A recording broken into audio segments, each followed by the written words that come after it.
Essayons de garder cette vidéo courte. Je ne suis pas sûre que ça fonctionne. Bonjour à tous, comment allez-vous? Bienvenue dans une nouvelle vidéo. Aujourd'hui on va parler de la trilogie The Dark Artifices de Cassandra Clare, qui est Lady Midnight, Lord of Shadows et il me manque Queen of Air and Darkness en version papier, mais ça ne saurait tarder.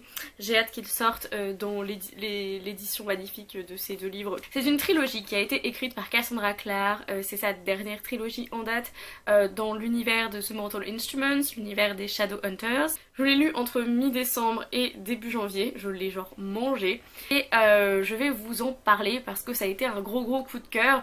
Néanmoins il faut quand même que je mette tout à plat et que je parle des aspects positifs mais aussi des aspects négatifs de cette saga. Je vais faire une partie sans spoiler pour chaque tome. Je vais faire une partie sans spoiler au début sur le tome 1, ensuite spoiler du tome 1, sans spoiler sur le tome 2, ensuite spoiler sur le tome 2, sans spoiler sur le tome 3 et ensuite spoiler sur le tome 3. Donc voilà, selon, je vous mettrai dans la barre d'infos à quel moment je commence à spoiler tel tome, à quel moment je m'arrête de spoiler tel tome, et comme ça vous pourrez regarder la vidéo, soit si vous vous en fichez d'être spoilé ou si vous avez tout lu en entier, sinon vous pourrez vous arrêter à certains endroits. On va commencer en parlant du premier tome qui est Lady Midnight. C'est l'histoire de Emma qui vit avec la famille Blackthorn, qui vit avec Julian et avec ses frères et sœurs, et ses parents sont morts il y a quelques années, assassinés, et le tome 1 va être plus ou moins elle qui essaye de trouver les meurtriers de ses parents. C'est le seul point de synopsis que je peux vous révéler sans aucun souci. C'est un premier tome que j'ai trouvé hyper intéressant parce que j'ai trouvé que c'était carrément plus intime que les autres tomes en fait, où il y a beaucoup de personnages, où des gens des autres instituts viennent parler, etc. C'était vraiment...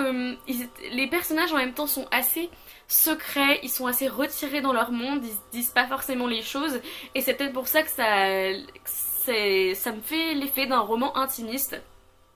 J'ai beaucoup aimé les personnages, je me suis bien attachée à eux. J'ai beaucoup aimé que l'intrigue soit liée au poème de Edgar Allan Poe sur Annabel Lee.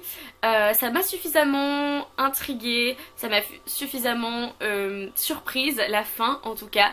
On a une bonne introduction de la famille Blackthorn, et en fait qui va être importante pour le reste de la saga, donc c'est pas mal qu'on s'intéresse à plusieurs personnages, plusieurs frères et sœurs quand même s'il y en a certains qui restent un peu dans l'ombre malheureusement, mais en tout cas dans le tome 1 voilà, on pouvait pas savoir qu'il resterait peut-être toujours dans l'ombre, et c'est une bonne introduction. On a une famille qui a l'air assez crédible quand même, et ça c'est un point qui est assez important. Je trouve que les relations sont assez bien faite et on sent vraiment que les gens ont grandi ensemble et qu'ils évoluent ensemble. C'est un peu le portrait de la famille parfaite, comme à chaque fois dans les bouquins de Cassandra Clare limite, les frères et sœurs parfaits et tout, mais moi ça ne me dérange pas ce genre de stéréotype. Maintenant on va passer à la partie avec spoiler, donc voilà, au revoir ceux qui ne veulent pas être spoilés du premier tome. James Carstairs is back bitches. Voilà, James Carstairs était mon crush de la vie, de la mort dans la saga des origines. J'aime bien qu'il parle avec Emma, puisque Emma est la dernière des Carstairs en fait, et donc c'est sa seule famille, et j'étais trop heureuse en fait, voilà, qu'il revienne parce que c'est un de mes personnages préférés. Mon personnage préféré de The Infernal Devices, c'est Mark Blackthorn. Je suis amoureuse de lui déjà pour commencer. Et en plus j'ai trouvé que son retour était hyper intéressant à voir, comment il interagit avec sa famille. Le fait d'avoir plusieurs cultures aussi, le fait d'être un enfant métis en fait, un enfant de plusieurs cultures, la culture des Shadowhunters et la culture des fées, et ce besoin que tout le monde a de vouloir le faire choisir entre ces deux cultures, de pas l'autoriser à être des deux cultures. J'ai trouvé que c'était vraiment actuel avec les personnes justement avec de plus en plus de migration, de ce genre de choses, des personnes qui se marient et qui partagent pas forcément la même culture, et peut-être le souci que ça peut poser à certains enfants de devoir choisir entre les cultures. C'est quelque chose qui se retrouve vachement dans les young adultes contemporains en fait, la culture de tes parents et versus la culture de ton pays dans lequel t'es né, les États-Unis très très souvent. Et j'ai trouvé que c'était intéressant de l'utiliser en fantasy avec cette idée aussi qu'il y a différentes races de personnes, différentes créatures et que du coup ils se méprisent tous entre eux. Voilà, je trouve ça à chaque fois je trouve ça débile, je trouve ça totalement débile, même si je comprends bien évidemment ce qui se passe dans leur tête. J'ai beaucoup aimé le principe de The Wild Hunt. Je sais pas du tout, la chasse éternelle, la chasse sauvage. Je sais pas du tout comment on l'appelle en français, mais cette organisation de fées qui sont dans le ciel et qui chassent. Voilà, j'ai beaucoup aimé cette organisation, le fait que Marc et Lily a appartenu. Au début on se dit que c'est des vrais sauvages et finalement au fur et à mesure on apprend à mieux les connaître, on apprend à mieux connaître les personnages. J'adore la relation entre Marc et Kieran, je suis folle, pour moi c'était OTP, genre voilà, j'ai déjà décidé depuis à ce moment-là, j'étais là genre... Team Marc et Kieran pour toujours. Et la fin avec le fait que la raison pour laquelle Emma et Julian ne peuvent pas s'aimer, c'est parce qu'en fait il y a vraiment une malédiction sur les parabatailles. J'étais là genre mais... Et puis en plus c'est pas une petite malédiction quoi, c'est genre... une grosse malédiction parce que on dit ouais les parabatailles ils ont pas le droit d'être ensemble, t'es là ouais mais bon c'est encore les lois à la con des Shadowhunters, et puis là t'es... Ah mais non en fait, il y a une vraie raison pour laquelle ils doivent pas être ensemble et je trouve que c'est intéressant parce que elle nous fait un petit peu Cassandra Clare souvent des amants maudits etc, et toi t'es là bon bah allez c'est bon embrassez-vous limite on s'en fout quoi, limite Clary et Jace étaient moins amants maudits que Julian et Emma, très honnêtement. Il y a un encore plus gros interdit pour eux. Et voilà, j'ai trouvé ça hyper intéressant. Et quand j'ai fini le tome 1, j'étais carrément conquise. Et je me suis dit... Mon dieu, mais comment ils vont faire pour la suite? Dites-moi qu'ils vont trouver un remède à cette malédiction.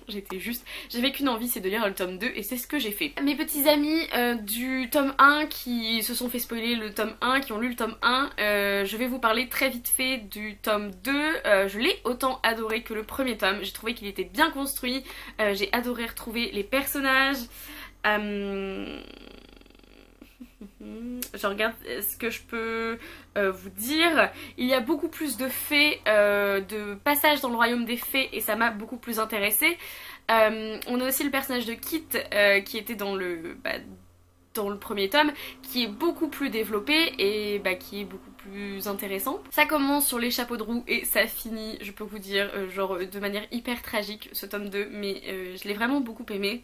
J'ai beaucoup aimé toutes les relations qui continuaient à se créer, qui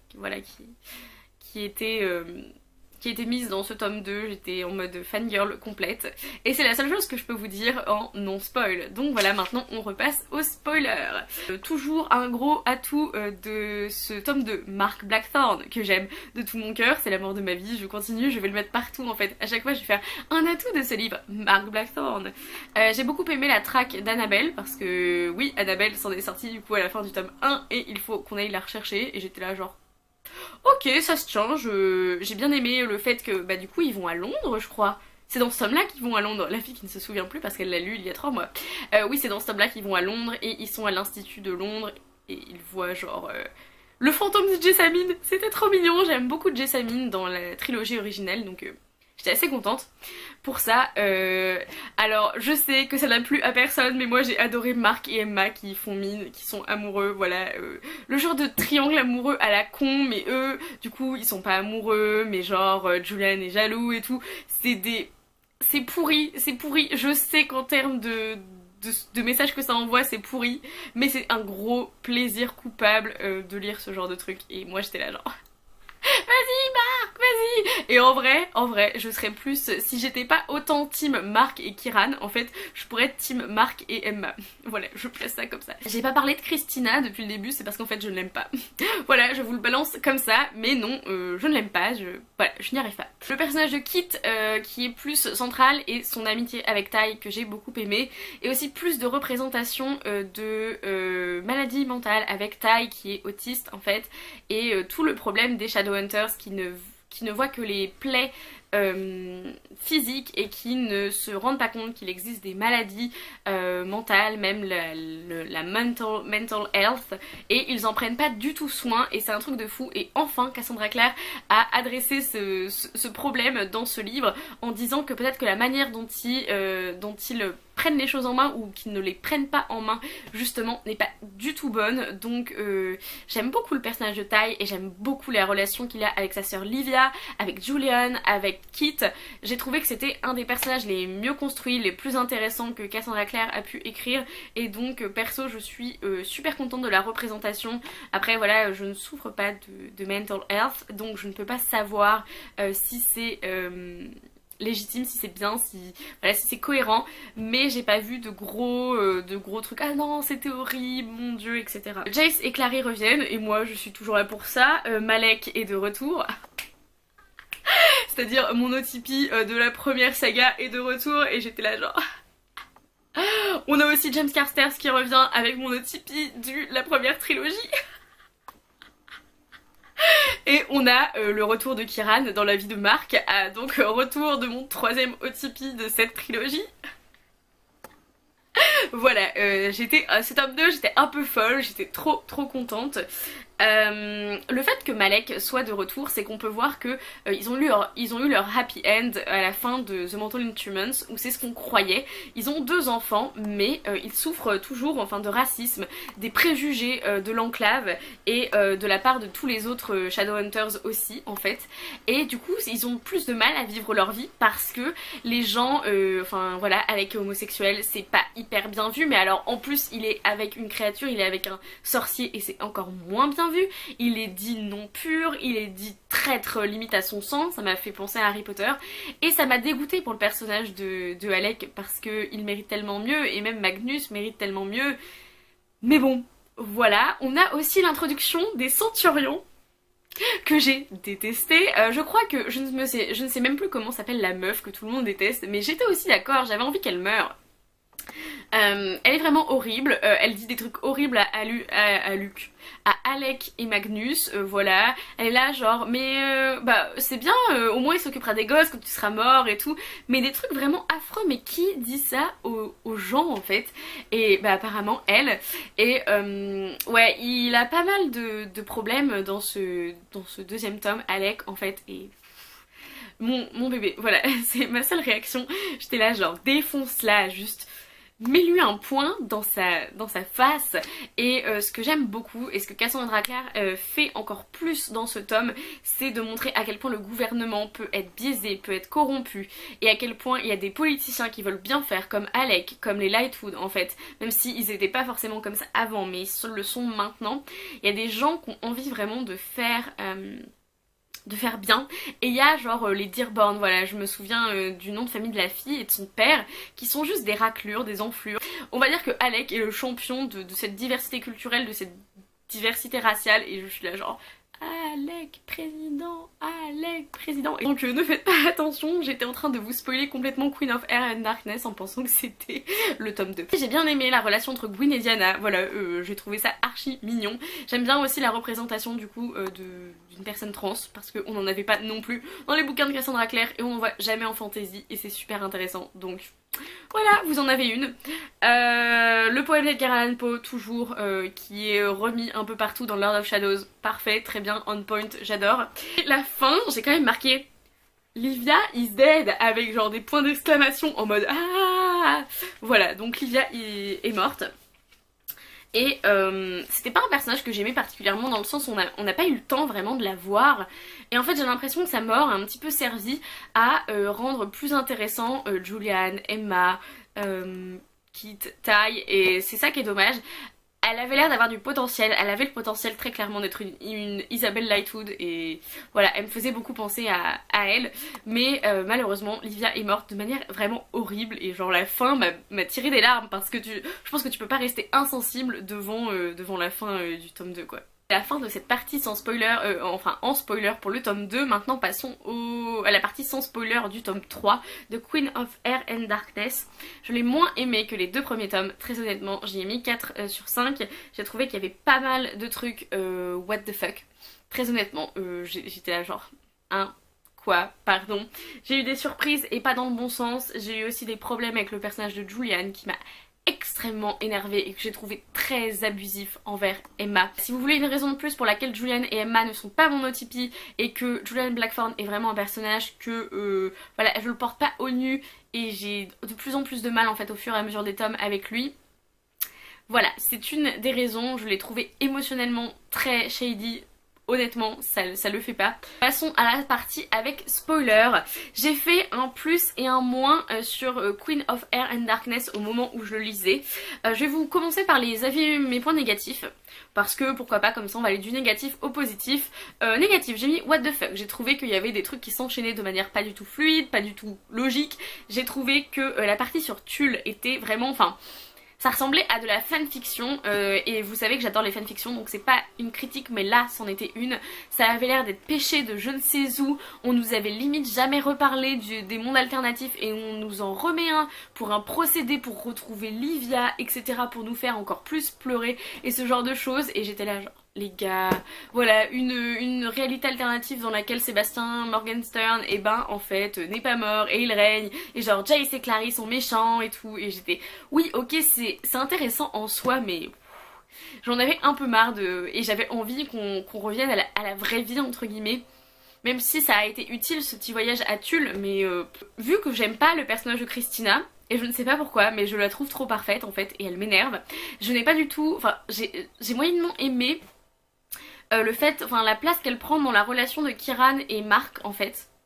Et genre qu'à la fin Mark soit principalement avec elle puisque Kiran devient roi et que du coup ils vont se retrouver tous les trois un peu de temps en temps et tout. J'ai trouvé intéressant qu'on sorte un peu de la monogamie et tout. Mais Christina était pas la meilleure à mettre dans une relation avec Mark et Kiran en fait. J'ai pas compris, j'ai jamais compris le principe de Christina, j'ai jamais compris pourquoi tout le monde tombait amoureux d'elle, pourquoi Diego était avec elle, puis après c'est Mark qui tombe amoureux d'elle et c'est Kiran qui tombe amoureux d'elle et elle faisait... Je vais le dire comme je le pense, je vais peut-être me faire haïr pour ça mais elle fait un peu Marissou, je suis désolée, c'est un peu la meuf parfaite qui est là genre ouais mais non tout ce que je fais c'est trop bien, je suis trop forte et... Je suis censée aimer son personnage, je le sais, mais j'ai eu du mal. J'ai pas réussi à la trouver, enfin vraiment hyper innovante. J'ai trouvé qu'elle faisait un peu plante verte sur le côté en fait. Voilà, mon simple avis, donc j'ai vu trop de Christina dans ce troisième tome. What the fuck Giants, avec la malédiction des parabatailles, qui se résout aussi de manière hyper simple. Mais alors cette malédiction, c'était une grosse blague, il se transforme en géant et en fait il meurt pas. Et j'étais là genre, non mais les gars, quand ils se sont transformés en géants, qu'ils ont commencé à faire de la merde, je me suis dit... Voilà, ils vont mourir, c'est bon, ils vont mourir, ok, très bien. Mais non, non, non, ils ne meurent pas, Cassandra Clare ne veut pas faire mourir Julian et Emma. Donc on a une fin hyper heureuse à laquelle on s'attendait pas parce que c'était censé être une putain de malédiction que tu ne pouvais pas, voilà, que tu ne pouvais pas escape, evade, voilà, tu ne pouvais pas t'en tirer comme ça et en fait bah si. Bon, et ben tant pis hein, tant pis pour moi, mais voilà, j'ai pas été hyper satisfaite de la fin hyper heureuse pour Julian et Emma et j'ai trouvé que ça a envoyé un message pas terrible étant que ouais tu peux être abusif avec ton partenaire, tu peux le manipuler émotionnellement, tu peux passer ton temps à rejeter la personne puis ensuite à l'embrasser puis ensuite à essayer de le manipuler et tout comme Julian fait pendant tout le roman et en fait c'est ok parce qu'à la fin tu retrouves ton âme, tu retrouves tes sentiments et du coup bah voilà tout est bien qui finit bien et j'étais là genre non. Je trouve que c'est pas un message à envoyer, je trouve que voilà, avec tous les abus qu'il y a, qu'on voit dans les livres et tout, même si là c'était expliqué par ouais mais il avait plus ses sentiments, en gros il avait plus son âme, dès qu'il retrouve son âme bah en fait il l'aime à nouveau. Ouais mais c'était un procédé qui était tellement refait souvent et il était vraiment odieux et cruel avec elle et j'ai eu vraiment du mal après à les considérer encore comme un couple solide et un OTP et tout et non. On va passer au point positif. Comment ils font avec les rebelles parce que oui je commence par la fin, il n'y a aucune logique à ce que je raconte. À la fin en fait Alec est consul donc là c'est mon bébé, je l'aime, voilà, je suis archi contente qu'il soit consul et là Zara Dearborn dit bah si c'est comme ça je me tue et genre tous les rebelles voulaient se tuer et déjà j'étais archi choquée, j'étais là genre mais les gars laissez Alec être consul et en fait bah en gros ils vont vivre dans leur petit monde voilà de Alicante et ils vont régner sur leur mini-monde en vase clos, en suprémaciste blanc, sans les créatures, sans rien, sans que rien ne vienne déranger leur vision du monde, etc. Je ne sais pas du tout ce que ça va donner, mais c'est hyper intéressant la manière dont c'est mis, parce qu'en fait on s'attendrait à ce que le gouvernement, le nouveau gouvernement d'Alec dise bah non, je récupère mon trône de force et tout machin, et en fait ce qu'il fait c'est bon bah on va vous laisser hein. Vous restez dans votre coin, on reste dans notre coin, très bien. Sachant qu'en plus tout le monde quasiment est avec Alec, les sœurs de fer, Iron Sisters, Silent Brothers, voilà les frères silencieux et tout. Donc en fait c'est juste eux, une petite faction qui sont pas d'accord. Bon bah on leur donne une terre entre guillemets, ils font les sauvages, ils vont se tuer entre eux, ils vont faire régner la terreur dans les rues d'Alicante. Et puis on verra dans 100 ans hein, ce qu'ils en ont fait. Tant qu'ils reviennent pas chercher la merde à Alec... à tous les personnages principaux, à tous les héros, bah en fait, autant qu'ils fassent leur truc de leur côté, hein, leur petit gouvernement hyper extrême droite. Voilà, donc j'ai été hyper heureuse de cette fin, j'ai été hyper intéressée de comment ils avaient réussi avec cette menace de rébellion, et en fait en essayant en se transformant pas en eux, en fait en se transformant pas en des espèces de terroristes, et j'ai trouvé que c'était bien la manière dont c'était fait, que Alec, que Magnus, que tous ces personnages restent bons et se transforment pas en gros terroristes, meurtriers, etc. Pour la bonne cause, et voilà, et j'ai trouvé intéressant qu'il y ait des choses qu'on puisse pas faire pour le plus grand bien, et notamment tuer toute une génération de jeunes Shadowhunters, et voilà, j'ai hâte de voir vraiment ce que ça va donner. Le mariage de Malek, le mariage de Magnus et Alec, Malek Wedding. J'attendais ça depuis si longtemps, j'étais trop heureuse, et maintenant je n'ai qu'une envie, c'est là début avril, il y a la trilogie sur Malek qui sort, Red Scrolls of Magic, et là je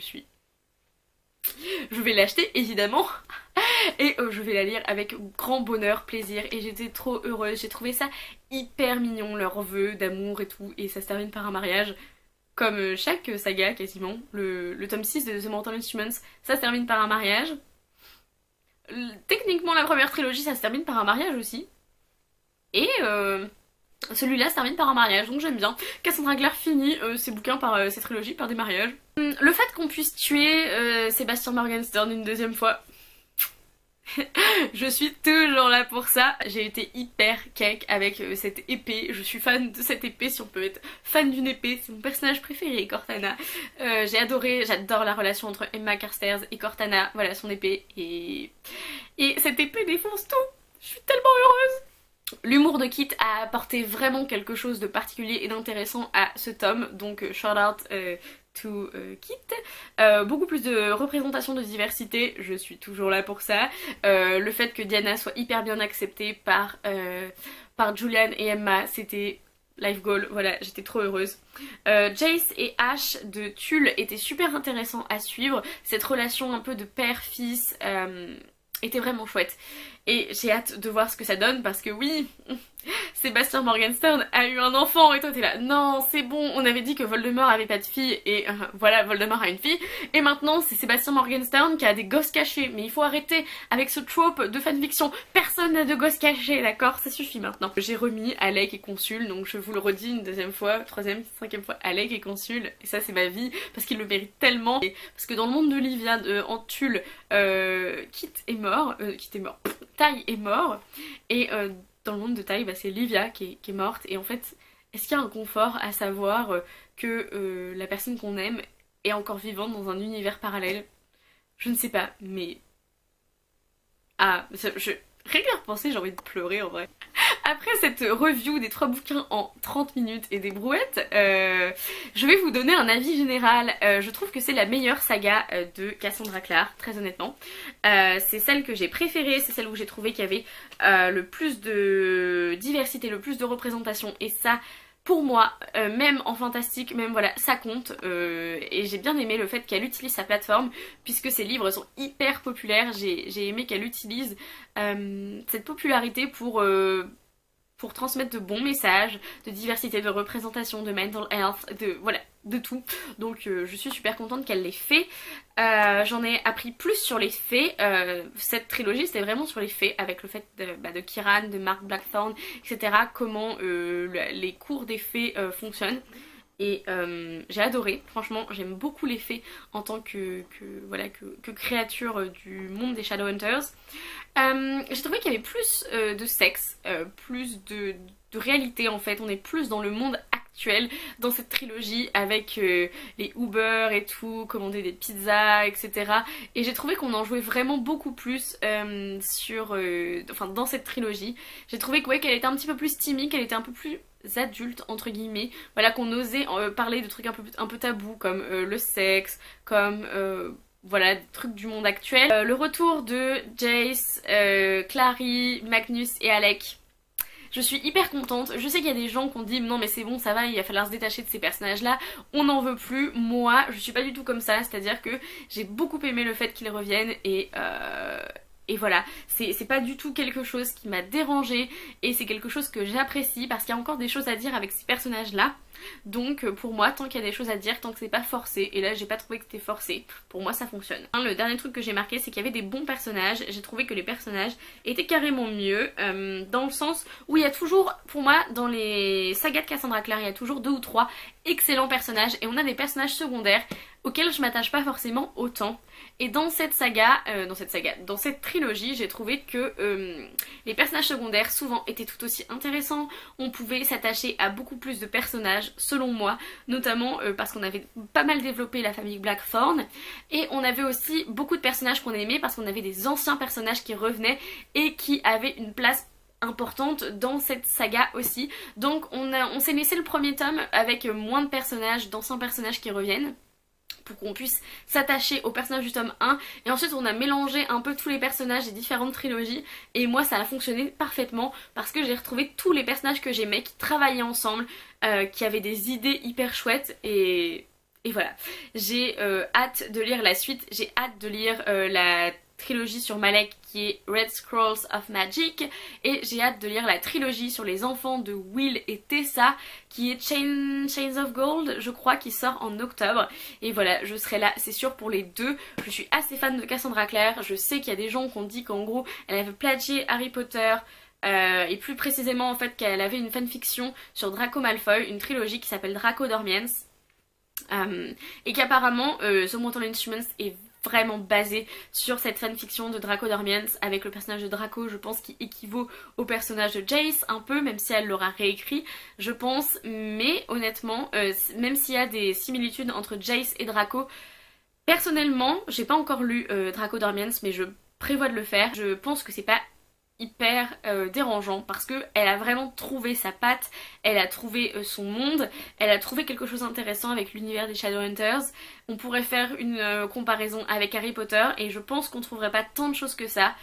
Donc pour moi c'est pas un gros plagiat d'Harry Potter et j'ai pas hyper envie de tacler Cassandra Clare là-dessus. On peut en discuter en commentaire, vos vues, vos points de vue sur Cassandra Clare, et peut-être que vous me ferez changer d'avis, peut-être que je me rendrai compte que c'est pas une bonne personne et que c'est pas une bonne autrice, mais pour l'instant mon avis est assez nuancé et voilà, que je suis toujours là pour lire les bouquins de Cassandra Clare.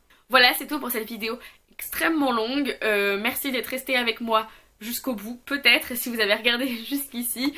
Dites-moi dans les commentaires si vous l'avez lu, si ça vous intéresse, si vous avez noté des choses, des points positifs, des points négatifs qui soient semblables aux miens ou non. J'aimerais bien qu'on en parle dans les commentaires parce que j'ai tellement aimé cette saga et j'ai envie d'en parler à tout le monde.